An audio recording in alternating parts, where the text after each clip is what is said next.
증권통 투자 업데이터 시간입니다. 먼저 개장 전에 중요한 리포트들 함께 살펴보시죠. 오늘도 4가지 종목들 준비했는데요.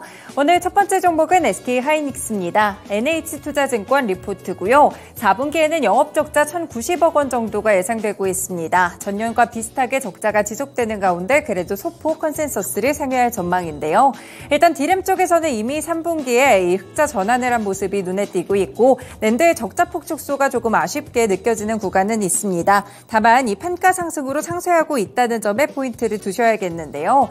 이 제품의 판가 인상 효과로 인해서 어느 정도 실적을 방어해주고 있고요. 하이닉스는 공급에 대해서는 여전히 보수적인 입장을 함께 취하고 있습니다. 판가 인상에 따라서 제품을 유동적으로 공급하면서 지금 실적 개선을 이끈다라고 보실 수가 있겠는데요.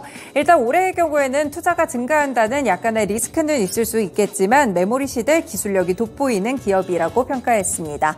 이에 따라 비중 확대 전략 여전히 유효하다고 평가했고요. 목표 주가도 17만 원까지 상향 조정했습니다. 네, 두 번째 종목 보겠습니다. 바로 한국전자금융이고요. 이베스트투자증권 리포트입니다. 4분기의 영업이익이 80억 원으로 전년 동기 대비 26.4% 증가할 것으로 보이는데요. 매출과 영업이익 모두 분기 사상 최대라고 볼 수가 있겠습니다. 급격한 외형 성장이 현재 기대되고 있는데요. 그 이유는 바로 주차장 사업에서 찾아볼 수 있겠습니다. 무인 주차장 사업 나이스파크를 영위하고 있는데 이익이 지금 굉장히 고성장을 하고 있습니다. 실제로 무인 주차장 매출액이 2020년 360억 원이었는데 지난해는 1,000억 원을 돌파할 만큼 가파른 성장세를 보여주고 있는데요. 이뿐 아니라 전기차 충전기나 영상 보안, 현금 수송까지 사업을 다각화하면서 중장기적인 관점에서 성장에 대한 기대감이 높은 종목이라고 평가했습니다.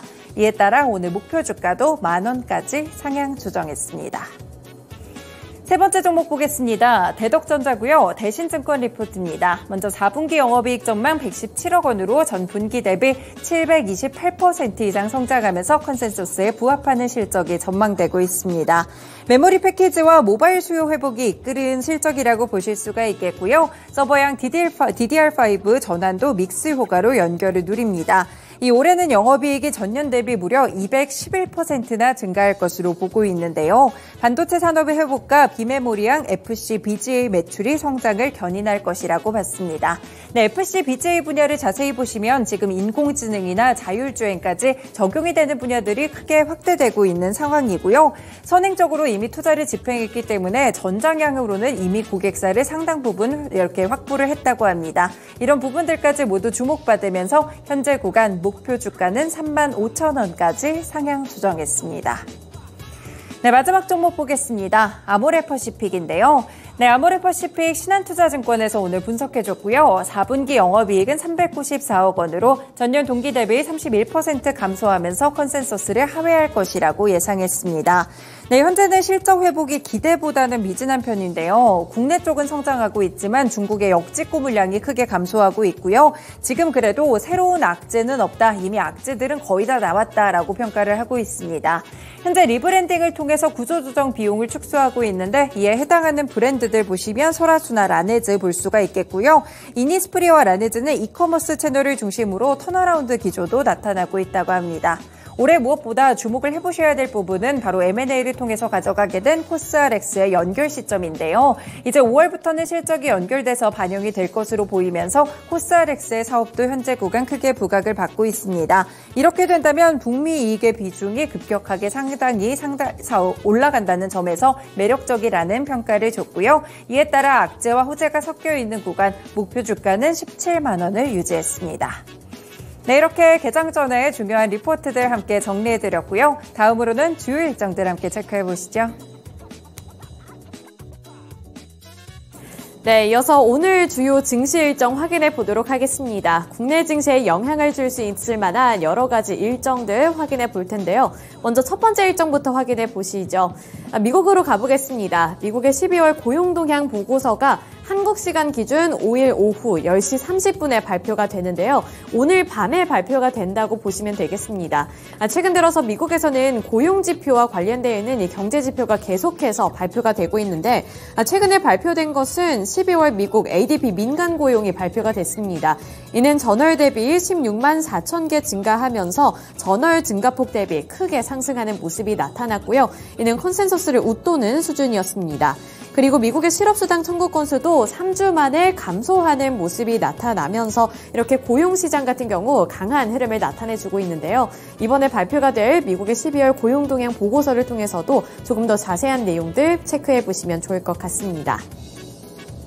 네, 이어서 두 번째 일정 확인해 보겠습니다. 두 번째 일정으로는 블링컨 미국 국무장관이 이스라엘을 방문할 예정인데요.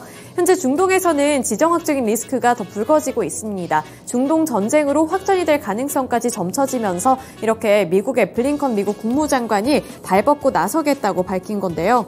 토니 블링컨 미국 국무장관은 현지 시간 4일부터 오는 11일까지 튀르키예와 그리스, 요르단, 카타르, 그리고 아랍에미리트와 사우디아라비아, 이스라엘, 서한지구, 이집트를 잇따라 방문할 것으로 보입니다.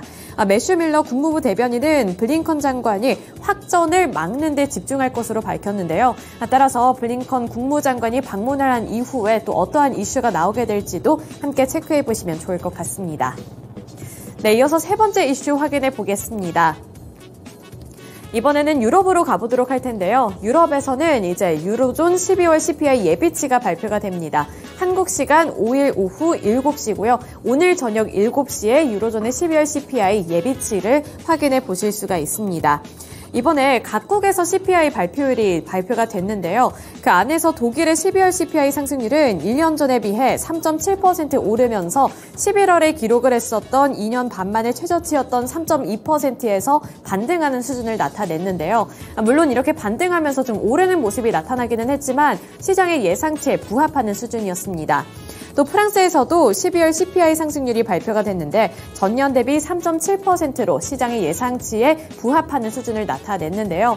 이렇게 주요국에서 CPI가 발표된 가운데 이번에는 유로존 전역에서의 CPI 예비치가 발표가 되니까요. 오늘 오후 7시에 어떻게 나올지 여부도 체크해 보셔야겠습니다. 네, 마지막으로 이제 유로존에서 CPI에 이어서 PPI와 관련되어 있는 이 생산자 물가지수 PPI도 발표가 될 예정이고요. 11월 PPI입니다. 마찬가지로 오늘 오후 7시에 발표가 된다는 점 확인해 보셔야겠습니다. 네, 이렇게 국내 증시에 영향을 줄 수 있을 만한 주요 일정까지 함께 살펴드렸고요. 오늘도 성공 투자를 응원하겠습니다.